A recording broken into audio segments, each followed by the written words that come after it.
हरे कृष्णा। श्रीमद् भगवद गीता के 5वें अध्याय को आगे पढ़ते हैं। अर्जुन के प्रश्न का उत्तर देते हुए भगवान ने कर्म योग और सांख्य योग के स्वरूप का प्रतिपादन करके दोनों साधनों द्वारा परमात्मा की प्राप्ति और सिद्ध पुरुषों के लक्षण बताए।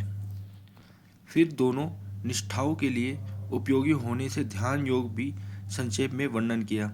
अब जो मनुष्य इस प्रकार मन इंद्रियों पर विजय प्राप्त करके कर्म योग, सांख्य योग या ध्यान योग का साधन करने में अपने को समर्थ नहीं समझता हो, ऐसे साधक के लिए सुगमता से परम पद की प्राप्ति कराने वाले भक्ति योग का संक्षेप वर्णन में करते हैं। मेरा भक्त मुझको सब यज्ञ और तपों का भोगने वाला, संपूर्ण लोकों के ईश्वरों का भी ईश्वर तथा संपूर्ण भूत प्राणियों का सुहृद अर्थात स्वार्थ रहित दयालु और प्रेमी ऐसा तत्व से जानकर शांति को प्राप्त होता है।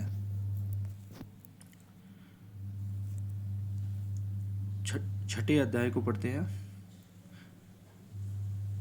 कर्म योग और सांख्य योग इन दोनों ही साधनों में उपयोगी होने के कारण इस छठे अध्याय में ध्यान योग का भली भांति वर्णन किया गया है।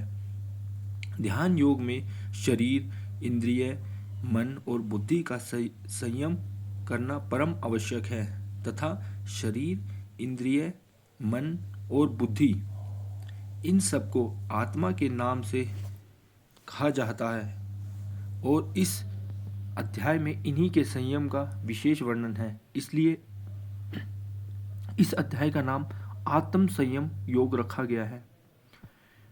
अब ध्यान योग का अंगों सहित विस्तृत वर्णन करने के लिए छठे अध्याय का आरंभ करते हैं और सबसे पहले अर्जुन को भक्ति युक्त कर्म योग में प्रवृत्त करने के उद्देश्य से कर्म योग की प्रशंसा करते हुए ही प्रकरण का आरंभ करते हैं। श्री भगवान बोले, जो पुरुष कर्म फल का आश्रय न लेकर करने योग्य कर्म करता है वह सन्यासी तथा योगी है और केवल अग्नि का त्याग करने वाला सन्यासी नहीं है तथा केवल क्रियाओं का त्याग करने वाला योगी नहीं है। पहले श्लोक में भगवान ने कर्म फल का आश्रय न लेकर कर्म करने वाले को सन्यासी और योगी बतलाया।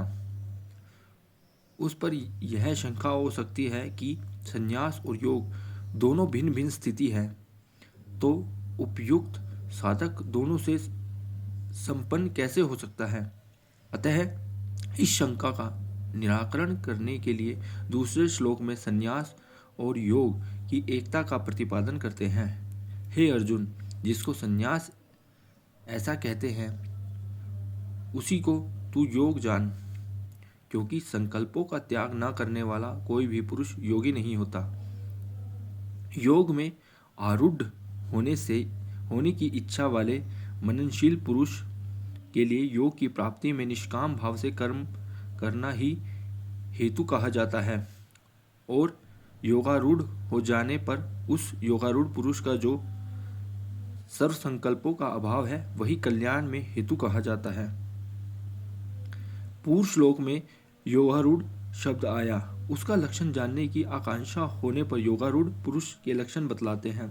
जिस काल में न तो इंद्रियों के भोगों में और न कर्मों में ही आसक्त होता है, उस काल में सर्व संकल्पों का त्यागी पुरुष योगारूढ़ कहा जाता है।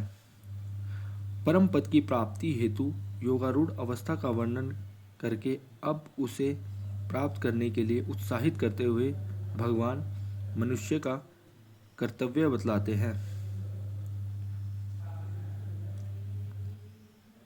अपने द्वारा अपना संसार समुद्र से उद्धार करे। हरे कृष्ण।